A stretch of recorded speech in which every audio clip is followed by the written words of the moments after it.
Ce sujet est consacré au mandat de vente semi-exclusif.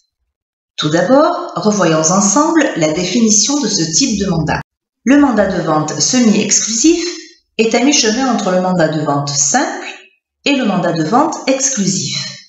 L'agent immobilier se réserve l'exclusivité de vendre le bien tout en octroyant le droit au vendeur de vendre son bien par lui-même.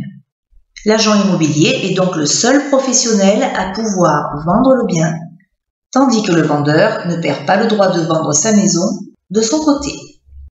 Nous verrons plus loin qu'il y a encore une alternative à ce mandat et que le vendeur peut rediriger vers vous un acquéreur qu'il a trouvé par lui-même, tout en bénéficiant d'un accompagnement total de votre part et en bénéficiant d'une rétrocession d'honoraires. Abordons tout d'abord les avantages et inconvénients du mandat semi-exclusif. L'un des plus grands atouts offerts par un mandat semi-exclusif est la possibilité offerte au vendeur de vendre rapidement son bien lorsque celui-ci veut s'en séparer sans tarder. Le mandat semi-exclusif offre également au vendeur une certaine souplesse puisque celui-ci peut à la fois bénéficier de l'accompagnement d'un agent immobilier unique dans la commercialisation et la vente de son bien et trouver un acquéreur en tant que particulier par lui-même.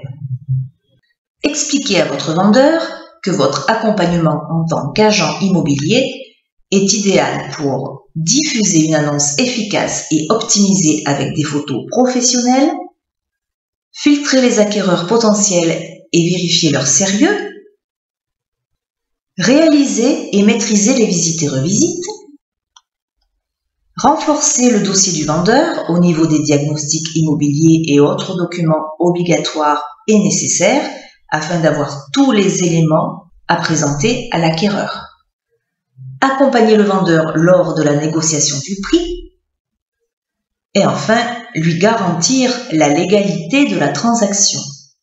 D'autre part, et pour ne laisser aucune place au doute, le vendeur doit informer son agence de l'identité de l'acheteur en cas de vente directe, selon les obligations mentionnées dans le mandat. Rappelez donc à votre vendeur qu'il n'a donc pas le droit de vendre son bien à un acquéreur qui a été préalablement capté par l'agence. Si tel était le cas, le vendeur vous serait alors redevable de vos honoraires selon les conditions prévues dans le mandat.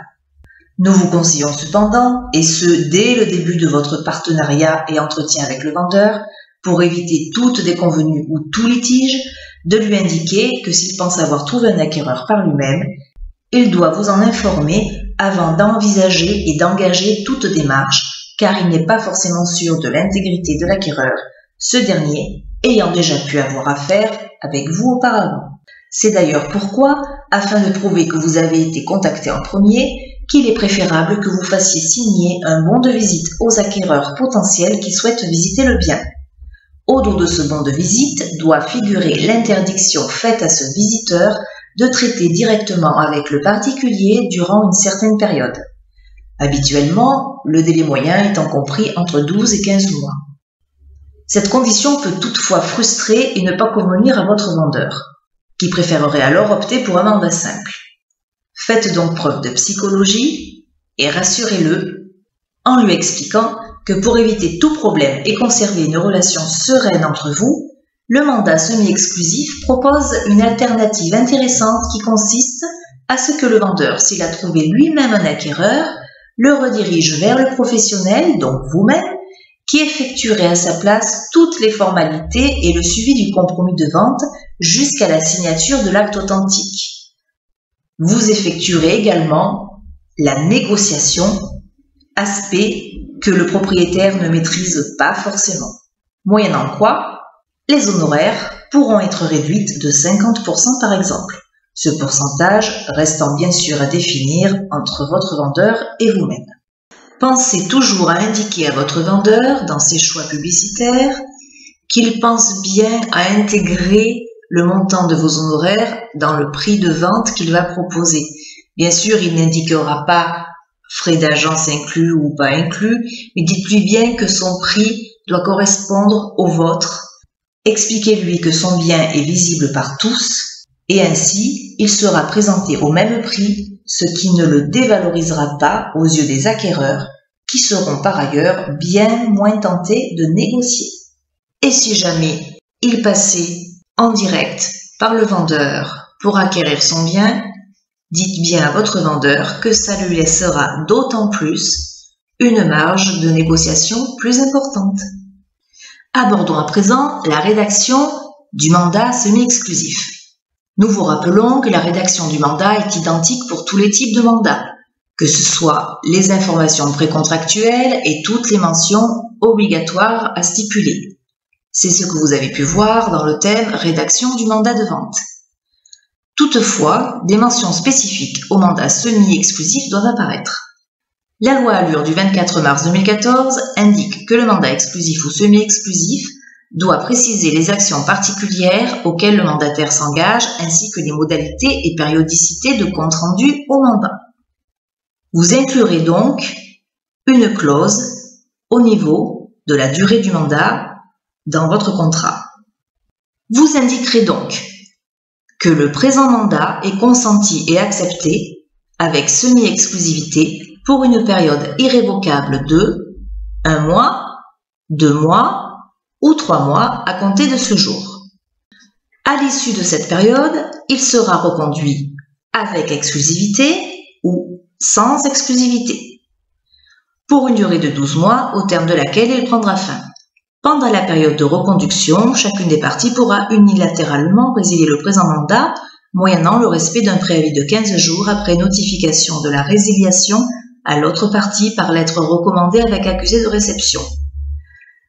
Le mandant dispose d'un délai de rétractation de 14 jours pour renoncer au présent mandat, conformément aux articles L121-21 à L121-21-8 du Code de la consommation. Ce délai commencera à courir le jour de la signature du dit mandat. La notification d'annulation pourra être effectuée pendant ce délai par lettre postale ou courrier électronique. La mission du mandataire commencera après ce délai. Toutefois, le mandant a la possibilité de demander au mandataire de commencer sa mission et ses prestations de service avant le délai de rétractation. Ainsi, n'oubliez pas de mentionner dans le mandat semi-exclusif si le mandant préfère que vous commenciez votre mission le jour de la signature du présent mandat ou 14 jours après la signature du présent mandat.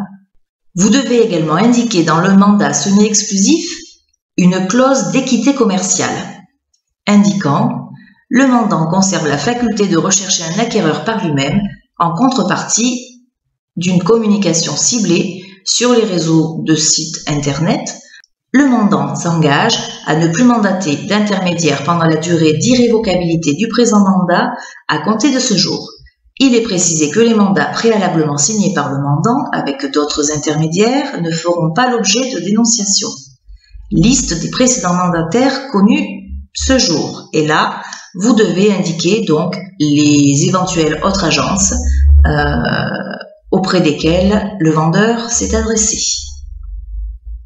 Donc, contrairement au mandat exclusif, les précédents mandats ne sont pas tenus d'être dénoncés. Rediriger sur le mandataire toutes les demandes d'acquéreur qui lui seront adressées directement ou indirectement. Le mandataire s'engage à traiter les demandes envoyées par le mandant dans le plus grand respect de sa mission, objet des présentes. En cas de vente réalisée avec un acquéreur présenté par le mandant ou mandataire, le mandataire s'engage à abaisser sa commission de moins 50% ou un autre pourcentage si vous l'avez convenu avec votre vendeur. En ce cas, le prix net vendeur sera déterminé par la différence entre le prix de vente public et le montant de la commission ainsi baissée. Ainsi s'achève le sujet relatif au mandat semi-exclusif. À très bientôt pour un autre sujet.